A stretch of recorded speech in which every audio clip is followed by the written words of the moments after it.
Merci Radia. Alors, déjà, au nom du collectif de Parents en Action Namur-Hainaut, je remercie Radia Oulefsir pour l'organisation de cet événement important qui nous permet en tant que collectif indépendant de porter notre parole quelques minutes librement. Je suis papa de 3 filles, cofondateur du collectif de Parents en Action pour le Namur-Hainaut, qui rassemble actuellement plus de 250 membres répartis dans près de 40 écoles à travers la Wallonie. Le collectif Parents en Action permet de réunir tous les parents préoccupés par certaines dérives idéologiques introduites dans les écoles, confrontant l'enfant à des situations qui ne relèvent pas de son âge et ne correspondent pas du tout à son développement psychique. Ce collectif a ainsi pour but de rassembler tous les parents inquiets qui ne se sentent pas isolés, afin de leur donner des informations sûres ou des outils permettant de construire des échanges productifs auprès des directions d'école, mais aussi des pouvoirs organisateurs, des centres PMS, des AMO ou tout autre interlocuteur qu'on pourrait rencontrer dans une école, ou même au sein des mouvements de jeunesse. Le collectif de Parents en Action est présent dans chaque province de Wallonie et chaque collectif est indépendant. On se considère comme areligieux, apartisan.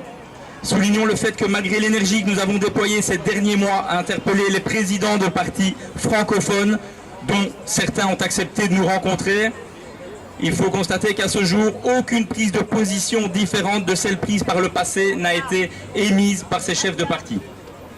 Or, il faut savoir qu'entre-temps, il y a un autre texte de loi qui a été voté, pour lequel des recours en annulation sont même en cours. Ce qu'on attend de vous en tant que parents, parce que c'est bien beau d'attendre les résultats au niveau des actions et des résultats au niveau politique, mais on doit pouvoir compter sur des parents veilleurs. Soyez ces parents, informez-vous, restez attentifs à ces intrusions idéologiques au sein de nos établissements scolaires.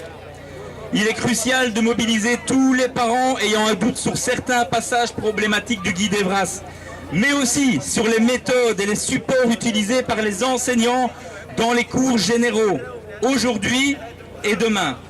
Nombreux sont les experts de la petite enfance qui s'accordent à dénoncer les risques d'effraction psychique. Honestes, sauvons nos enfants et d'autres qu'on oublie de citer. Au même titre que certaines ASBL ou associations qui ont entamé des démarches pénales telles que recours en annulation, comme je vous le citais, il s'agit de Innocence en danger Belgique, mais aussi le collectif de Parents en Action de Liège. Voilà, nous on est Namur-Hainaut, mais on a un collectif à Liège qui a réuni la somme de 15 000 € par donation de parents inquiets pour pouvoir engager des démarches de recours en annulation, de démarches judiciaires. Merci monsieur. Le micro est à vous après si vous voulez. On a tous des choses à dire. Oui, parlez, chers parents. Parlez. Nos enfants doivent être protégés de ces dérives graveleuses et les parents sont le premier rempart.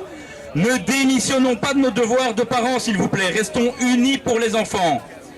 Riche de nos différentes expériences sur le terrain, de vos nombreux témoignages, ainsi que des conférences traitant de ce sujet, le collectif de Parents en Action Namur-Hainaut souhaite vous épauler dans ce rapport de force, vous accompagner dans vos questions et vos doutes.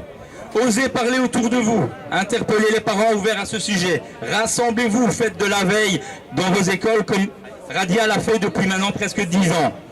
Rejoignez-nous, on est sur Facebook, on est sur WhatsApp, on est sur YouTube, on n'est pas monétisé, on est des parents, on a un métier, on ne vit pas du tout de ça, mais par contre ce qui nous anime, c'est de protéger nos enfants. Merci pour votre attention. Merci à toi, Denis Hendrix. Merci à toi.